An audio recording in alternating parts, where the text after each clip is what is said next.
राजा परीक्षित को सुखदेव जी बता रहे हैं समुद्र मंथन के बारे में। समुद्र मंथन कैसे हुआ? सबको पता है समुद्र मंथन हुआ था, पता है ना? नहीं पता तो आइए, समुद्र मंथन हुआ था, कैसे हुआ, क्यों हुआ, बताते हैं। एक बार दुर्वासा ऋषि रास्ते से जा रहे थे, उसी रास्ते पे इंद्र भी आ रहे हैं, दोनों का मिलना हुआ। दुर्वासा ऋषि ने प्रसन्न होकर इंद्र को देखकर अपने गले में से एक माला उतारी और इंद्र को पहना दी। इंद्र ने पहन ली। थोड़ी दूर जब दुर्वासा ऋषि आगे बढ़ गए, इंद्र ने माला उतारी, हाथी के सूंड पर फेंक दी। उसके सूंड से वो धरती जमीन पर गिरती, उसको वो कुचल कर चला जाता है। अहंकार, क्योंकि 3 लोक 14 भुवन के सिंहासन पर भगवान ने इंद्र को बैठाया है, तो बहुत अहंकार है उनके अंदर। चले गए दुर्वासा ऋषि का उसी रास्ते से फिर आना हुआ। वो अपनी माला पहचान गए। माला पहचान गए तो उनको बड़ा क्रोध आया। क्रोध में आकर उन्होंने कहा, जिस 3 लोक 14 भुवन का तुम्हें इतना अहंकार है ना, मैं श्राप देता हूं वो तुमसे छीन लिया जाए। अब देखिए, हमारे मोहल्ले में ऐसी आंटियां कई बार होती है ना, जो घर के दरवाजे के बाहर ही मानो खड़ी रहती है, सबकी खबर मिलती रहे क्या बातें हो रही है। देखिए, जो सच है वो है कि नहीं, बताइए। कहते ना, आपके आस पड़ोस में एक ना एक ऐसे होते हैं जो सबके घर की इनको पंचायती चाहिए। तो वैसे ऊपर है शुक्राचार्य जी। शुक्राचार्य जी है दैत्यों के गुरु। उनको यही, वो हर समय मानो देवताओं के आसपास घूमते हैं कि किसको श्राप मिले और मैं आक्रमण करूं। यहां पर उनको पता चलता है कि इंद्र को श्राप मिला है। उन्होंने दैत्यों से कहा, आक्रमण कर दो।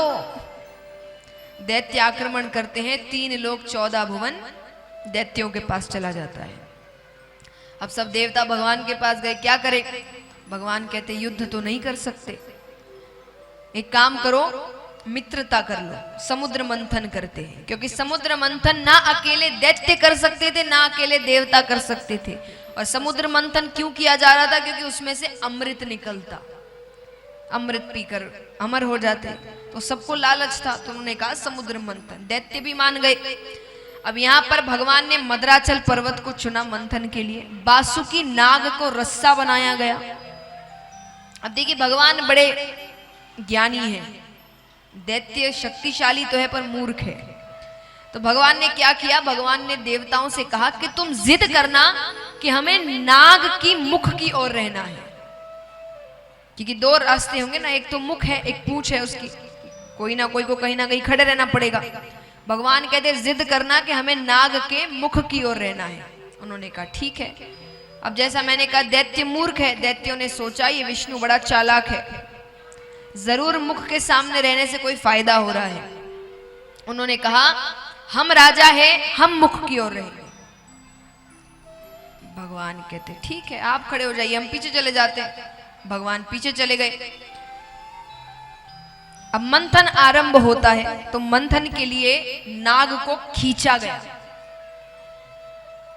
खींचेंगे ना तभी मंथन होगा, तभी पर्वत घूमेगा। तो नाग को जैसे ही खींचा, उसके मुख से विष निकलता है। विष से कितने दैत्य वहीं मारे गए। बाकी जो पीछे खड़े थे उनको समझ आया कि भगवान ने क्या खेल रचा है। अब बाकी पीछे हट गए तो विष बच गया। तो वो विष महादेव जी ने ग्रहण किया था। लेकिन पार्वती जी डर गई थी कि वो विष ग्रहण करने से महादेव जी की मृत्यु हो जाएगी। तो उन्होंने महादेव जी से कहा कि आपके शरीर में मेरा स्थान कहाँ है? बोले मेरे हृदय में। तो बोले वो विष तो हृदय में भी उतरेगा। बोले उतरेगा। तो बोले तो मेरी भी मृत्यु हो जाएगी। देखिए, भगवान भोले हैं बहुत महादेव जी। तो उन भोलेपन के चक्कर में कभी कभी पार्वती जी भी थोड़ा उनको, तो पार्वती जी ने कहा कि मेरी मृत्यु हो जाएगी, आप पर पत्नी हत्या का कलंक लगेगा। अरे महादेव जी कहते नहीं नहीं, ऐसा नहीं होने दूंगा। तब महादेव जी ने कहा मैं उस विष को गले से नीचे उतरने नहीं दूंगा। तब से महादेव जी का नाम पड़ा नीलकंठ। उन्होंने विष को अपने गले में रोक लिया था। बोलिए नीलकंठेश्वर महादेव की। तो महाराज, अब यहां पर कई चीजें निकली मंथन में। लक्ष्मी माता भी निकलती है, विष्णु भगवान के गले में वरमाला डालती है। उस प्रकार उन दोनों का विवाह होता है। उच्च श्रेवा घोड़ा, अप्सराएं, ऐरावत हाथी, अंत में अमृत निकलता है। अमृत के लिए दोनों युद्ध करने लगे। तब भगवान ने मोहिनी रूप ग्रहण किया। इतने सुंदर लग रहे हैं भगवान। सुंदरता के पीछे दैत्य अमृत भूल गए, सब भगवान के पीछे जाने लगे। भगवान ने दैत्यों को मदिरापान कराया और देवताओं को अमृत पिला दिया। देवताओं की श्रेणी में एक दैत्य खड़ा हो गया था, राहु नामक दैत्य, जिसने भगवान को पहचान लिया था। जब भगवान को समझ आया, भगवान ने सुदर्शन चक्र फेंका, सर धड़ अलग भी कर दिया, लेकिन तब तक अमृत ने अपना काम कर दिया था। तब से नाम पड़ा राहु और केतु। तो इस प्रकार समुद्र मंथन हुआ।